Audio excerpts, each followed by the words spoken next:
Hello बच्चों, let's read the question. The question says, figure shows two identical parallel plate capacitors connected to a battery with switch S closed. The switch is now opened and the free space between the plates of the capacitor is filled with a dielectric constant or relative permittivity of 3. Find the ratio of total electrostatic energy stored in both capacitor before and after the introduction of the dielectric. तो हमें यहाँ एक circuit given है और circuit में हमें given है एक ये कैपेसिटर, दूसरा ये कैपेसिटर, और बोला गया है कि जब स्विच एस को क्लोज किया गया तो इसके साथ एक V वोल्ट्स की बैटरी कनेक्ट की गई और इसे चार्ज किया गया। तो इसमें कुछ ना कुछ एनर्जी स्टोर होगी। जब एनर्जी इसमें स्टोर हो जाएगी उसके बाद स्विच एस को, ये स्विच को खोल दिया। स्विच एस खोलने के बाद इन्होंने इसमें डाइलेक्ट्रिक डाल दिए दोनों में, जिनकी रिलेटिव परमिटिविटी थी 3। अब यहाँ रेशियो हमें कैलकुलेट करना है टोटल इलेक्ट्रोस्टैटिक एनर्जी का which is stored in both the capacitors before and after the introduction of the dielectric. तो जो की कॉन्सेप्ट हम यूज करेंगे इस क्वेश्चन को सॉल्व करने के लिए, पहला तो ये होगा कि charge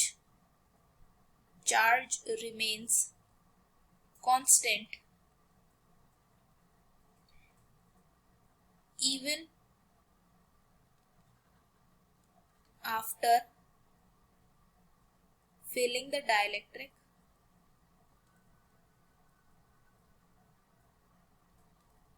and removing the battery। मतलब अगर हमने किसी कैपेसिटर में बैटरी हटा दी और उसके बाद डाइलेक्ट्रिक डाला तो जो कैपेसिटर में चार्ज रहेगा वो हमेशा कांस्टेंट रहेगा। ये एक की कॉन्सेप्ट होगा। दूसरा की कॉन्सेप्ट हम यूज करेंगे voltage across capacitor remains same when dielectric is entered keeping the battery connected। इसमें हमने बोला कि अगर हमने बैटरी कनेक्ट रखी हुई है कैपेसिटर के साथ और उसके बाद इस पर डाइलेक्ट्रिक डाला तो यहाँ वोल्टेज इस कैपेसिटर में कांस्टेंट रहेगा, और अगर हमने बैटरी हटाकर डाइलेक्ट्रिक डाला तो वहां चार्ज कांस्टेंट रहेगा। एंड थर्ड की कॉन्सेप्ट हम यूज करेंगे C is equal to K times of C not हो जाता है जब हम डाइलेक्ट्रिक डालते हैं, बिकॉज कैपेसिटर होता है epsilon not A K by D। तो epsilon not A by D को हम C नॉट कह रहे हैं कि इनिशियल कैपेसिटेंस जब कोई डाइलेक्ट्रिक नहीं डाला होगा तो वो होगा C नॉट के इक्वल। तो C is equal to K times of C not हो जाता है और एनर्जी होती है हमारी half CV square and that is equal to Q square by 2C। ये हम एनर्जी बताते हैं। तो अब इस की कॉन्सेप्ट के थ्रू अगर हम अपने क्वेश्चन को सॉल्व करना चाहें तो पहले हमें गिवन था कि एक सर्किट है, पहले ऐसा सर्किट हमें गिवन है, यहाँ V वोल्ट्स की एक बैटरी कनेक्टेड है और दोनों आइडेंटिकल कैपेसिटर्स हैं, तो हम इसे C and C not consider कर लेते हैं और एक V वोल्ट की बैटरी है। तो अगर हम ये फर्स्ट वाले कैपेसिटर में इलेक्ट्रोस्टैटिक एनर्जी चेक करें तो वो लिखेंगे हम हाफ CV स्क्वायर E1 पे। अब अगर सेकेंड में चेक करें तो E2 लिखेंगे हम half C not V square, यही हम लिखेंगे। तो E1 is equal to E not हम लिख लेते हैं और E2 is equal to E not हम लिख लेते हैं, क्योंकि ये इनिशियल एनर्जीज है तो हमने इनको E नॉट लिख लिया। अब इन्होंने क्या करा, स्विच ओपन करके डाइलेक्ट्रिक डाला और डाइलेक्ट्रिक कांस्टेंट 3। तो स्विच ओपन करने के बाद जो सर्किट बनेगा वो बनेगा ऐसा, ये ऐसा सर्किट बन जाएगा। तो यहाँ पर इन्होंने डाइलेक्ट्रिक डाल दिया। अगर इन्होंने डाइलेक्ट्रिक डाल दिया तो इसका कैपेसिटेंस हमने पहली बात करी कि 3C नॉट हो जाएगा और इसका भी कैपेसिटेंस है जो वो 3C नॉट हो जाएगा। और इसे V वोल्ट्स की बैटरी से कनेक्ट रखा गया है। तो हम देख रहे हैं कि जो पहला वाला कैपेसिटर था उसको तो बैटरी से कनेक्टेड रखा गया है, तो यहाँ पर फर्स्ट वाली जो कैपेसिटर है उसके लिए वोल्टेज कांस्टेंट रहेगा। अगर इसके लिए वोल्टेज कांस्टेंट है तो हम एनर्जी लिखेंगे हाफ सी वी स्क्वायर से।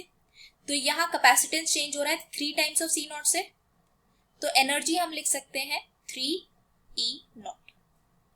तो ये आ जाएगी हमारी एनर्जी ऑफ फर्स्ट कैपेसिटर। अब अगर हम सेकेंड कैपेसिटर को देखें तो यहाँ बैटरी से इसे डिस्कनेक्ट कर दिया गया है। अगर यहाँ बैटरी से इसे डिस्कनेक्ट कर दिया गया है तो हम बोल सकते हैं कि यहाँ चार्ज कांस्टेंट रहेगा। तो अगर यहाँ चार्ज कांस्टेंट है तो E2 हम लिख सकते हैं Q स्क्वायर बाय 2C, क्योंकि यहाँ चार्ज कांस्टेंट है। तो अगर यहाँ E2 हम लिखना चाहे तो that is inversely proportional to C। C 3 times increase होगा तो E2 की जो वैल्यू होगी वो होगी E नॉट बाय 3। तो ये आ जाएगी E2 की वैल्यू। अब हमें रेशियो पूछा था टोटल इलेक्ट्रोस्टैटिक एनर्जी का इनिशियली और फाइनली उसका रेशियो पूछा है। तो E इनिशियल टोटली कितना आया हमारा E1 प्लस E2, तो ये आ जाएगा 2 E नॉट। और E फाइनल हमारा कितना आया,